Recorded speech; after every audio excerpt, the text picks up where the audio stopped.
Sir लेकिन उसी mistrust के बीच एमओयू तक तो बात पहुंच गई थी ना बहल सर, लेकिन उसी टाइम फ्रेम में क्या दोनों ने एक दूसरे को जज किया है, ये जानते हुए समझते हुए कि आखिर आपका रुख रहता क्या है? क्योंकि ईरान का पर्पस क्या था? ईरान को था कि वो अपनी फ्री संपत्ति को किसी तरीके से छुड़वा सके। ईरान का मकसद ये था कि वो वापस तेल सप्लाई कर सके, अपनी अर्थव्यवस्था को देखते हुए फैसले ले सके। वो इस एमओयू की अंडरस्टैंडिंग की खबरों के बीच हुआ भी सर, लेकिन बातचीत वापस डीरेल हो चुकी है क्योंकि विश्वास बना ही नहीं। अब वहीं स्ट्रेट ऑफ हार्मूज के इस ग्लोबल संकट को देखते हुए मेरा सवाल वापस वही आ रहा है, क्या ईरान वापस वल्नरेबल सिचुएशन में डोनाल्ड ट्रंप को डालने में कामयाब होता दिख रहा है? बिल्कुल सही कह रहे हैं सुरभि जी, आपने इतना अच्छा एनालिसिस किया है, मेरे पास थोड़ा कम बोलने के लिए रह गया, लेकिन मैं एक चीज आपको बताना चाहता हूं यहाँ पे, बड़ी इंपॉर्टेंट है।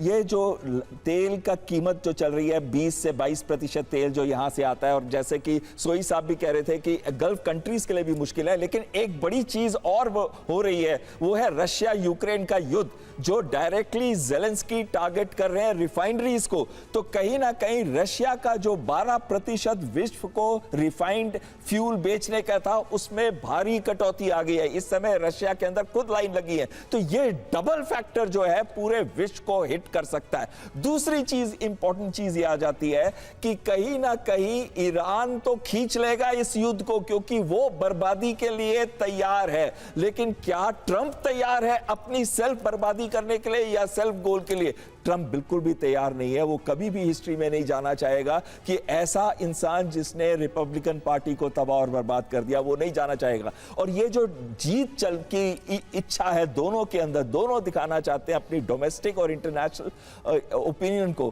कि देखिए हम जीत गए, हम जीत गए। अभी ये ईगो का युद्ध भी चल रहा है। कहीं ना कहीं ट्रंप को लगता है कि अगर वो इस ईगो के युद्ध में नहीं जीतता तो उसको आने वाले समय में बहुत मुश्किलें हो सकती है, और यहां तक कि ट्रंप को इंपीच किया जा सकता है। अगर दोनों उसके कांग्रेस और सीनेट चली जाती है तो वहां पे ट्रंप बहुत मुश्किल में फंस जाएंगे। बिल्कुल सर, इसी को लेकर आगे कुछ और खबरें भी दिखाऊंगे, लेकिन उससे पहले ईरान की अमेरिका को बड़ी चेतावनी, जहां एक तरफा समझौते का दौर खत्म हो चुका है और ईरानी संसद के स्पीकर कालिबाफ की ये वार्निंग, अपनी बात पर कायम रहो या कीमत चुकाओ। कालिबाफ ने हॉर्मुज समझौते के आर्टिकल 5 को याद दिलाया है। खबर अमेरिका इजरायल को आईआरजीसी की डायरेक्ट वार्निंग को लेकर भी है। पश्चिम एशिया में दुश्मन के ठिकाने तबाह कर देंगे, किसी भी हमले का घातक जवाब देंगे और दुश्मन को पनाह देने वालों पर होगा एक्शन।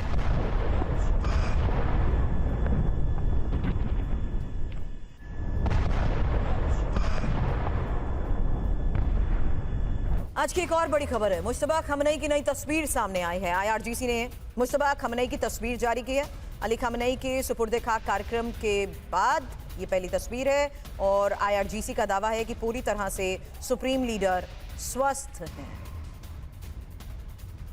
वहीं ईरान के नए सुप्रीम लीडर मुश्तबा ने कसम खा ली है, अपने पिता खमनई की हत्या का बदला लेंगे। मुश्तबा ने ईरानी जनता के लिए लिखित संदेश जारी किया है, पद पर रहूं या ना रहूं, लेकिन बदला जरूर लेंगे। अब मुश्तबा ने कसम खा ली है, बदला लेकर रहूंगा। 4 पॉइंट में ये खबर सुनिए, क्योंकि ईरान की जनता के नाम मुश्तबा का ये संदेश जारी हो चुका है। इस संदेश का ही मतलब समझेंगे।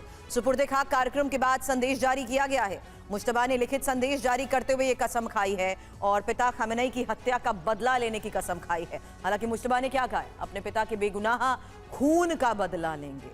बदला लेना ईरान की जनता की इच्छा है। बदला लेना सिर्फ नारा नहीं बल्कि जरूरत है। पद पर रहूं ना रहूं, लेकिन बदला जरूर होगा।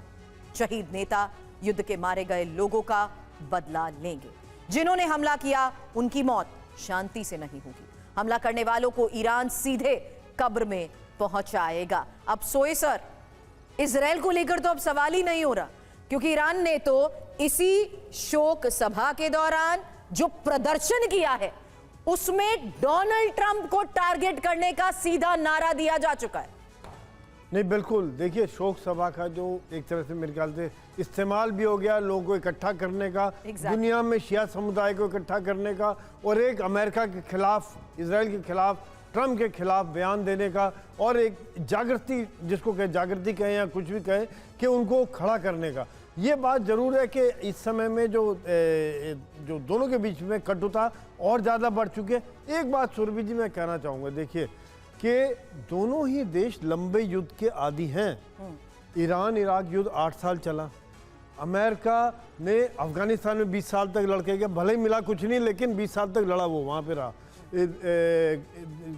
वियतनाम में 20 साल रहा, कोरिया में 3 साल रहा, तो यानी कि अमेरिका भी लंबे युद्ध के, इराक में 8 साल रहा। तो इस तरह से वो लंबे युद्ध की आदत है। कई बार अमेरिका का जो सिस्टम्स हैं वो अलग चलते हैं, प्रेसिडेंट अलग चलता है। प्रेसिडेंट चाहेगा, इस समय ट्रम्प चाहेंगे कि मैं ये शांति कर लूँ किसी न किसी, ताकि मेरी इज्जत बच जाए, लेकिन वहाँ के जो सिस्टम्स हैं और जो इजराइल का प्रभाव है, जो जूइश लॉबी है, वो नहीं चाहेंगे कि जब तक ईरान का खात्मा नहीं हो तब तक ये युद्ध चलता रहे।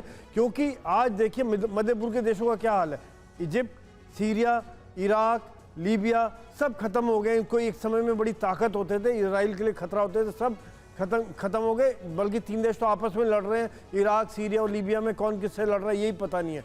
ईरान को भी कोशिश ये रही कि उसी हालत में रह जाए ताकि वो इजराइल के लिए किसी प्रकार का खतरा नहीं। आप अमेरिकी इंटरनल कॉन्फ्लिक्ट की बात कर रहे हैं बहल सर, इस युद्ध के दौरान तो हमने सत्ता और IRGC के रुख को लेकर सवाल करे।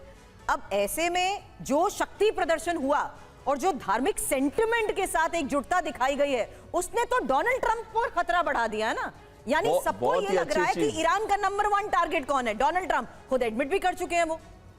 सुरभि जी बहुत ही अच्छी चीज आपने उजागर की है। अगर आप देखिए सबसे बड़ा जो धक्का ट्रंप को लगा है, खासकर जब वो गए भी थे समिट के लिए, तो उस समिट के अंदर जब वो देख रहे थे कि लाखों करोड़ों की भीड़ जा रही थी और उनको लगता था, जो उनको बताया गया था नेतन्याहू द्वारा, मोसाद द्वारा, CIA द्वारा, कि देखिए आप बम्बार्ड करेंगे, आप लीडरशिप को मार देंगे, तो देखिए लोग वहां वेट कर रहे हैं आजादी के लिए।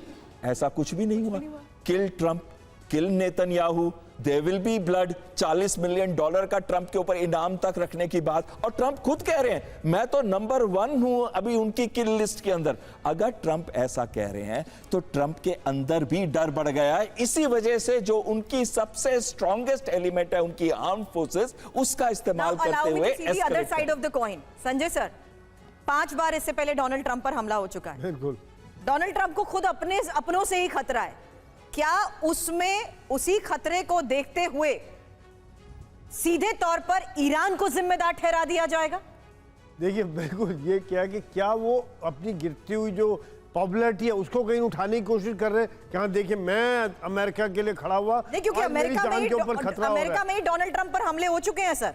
अगर खुदा ना खास्ता एक और हमला हुआ तो मान लिया जाएगा कि ये हमला ईरान की तरफ से किया गया, जबकि इंटरनली उनके ऊपर हमले हो चुके हैं। अब वो हमला कौन करेगा, क्या करवाएंगे, ये भी बड़ा सवाल, इसके ऊपर सवालिया निशान खड़ा हो जाता है। क्योंकि जब वहाँ पॉलिटिक्स के लिए क्या वो कुछ भी कर सकते हैं, ये भी बड़ा क्वेश्चनेबल है कि क्या ईरान में क्षमता है या अमेरिका के अंदर से ही कोई कुछ करेगा, ये बड़ा। क्योंकि इस समय जो उनकी गिरती पॉपुलैरिटी है, यहाँ पर एक विक्टिम कार्ड खेलने की भी कोशिश कर रहे हैं कि देखिए मैं आपके लिए खड़ा हूँ, आपके लिए लड़ा हूँ, और आज मेरी जान के ऊपर, इंडिविजुअल जान के ऊपर खतरा बना हुआ है, मेरे ऊपर इनाम रखा जा रहा है, मेरे ऊपर पहले भी अटैक किया हुआ है। क्योंकि जब कान के पास गोली निकली थी तभी भी उनके पास ये आया था कि भाई शायद ईरान का हाथ है। गोल्फ कोर्स के पास जब पकड़ा गया था तभी भी इस प्रकार का आया था। इस तरह की बयानबाजी आ रही है, लेकिन इस समय में मुझे लग रहा है कि गिरती हुई पॉपुलैरिटी को देखते हुए, क्योंकि ईरान ने तो देखिए जब खमेनी की मौत हुई थी अगले दिन से ये हो गया था खतरा, तो तभी ट्रंप हो गए थे। ट्रंप के वो अभी थोड़ी खतरा बना है, लेकिन अभी बयानबाजी ज़्यादा आ रही है।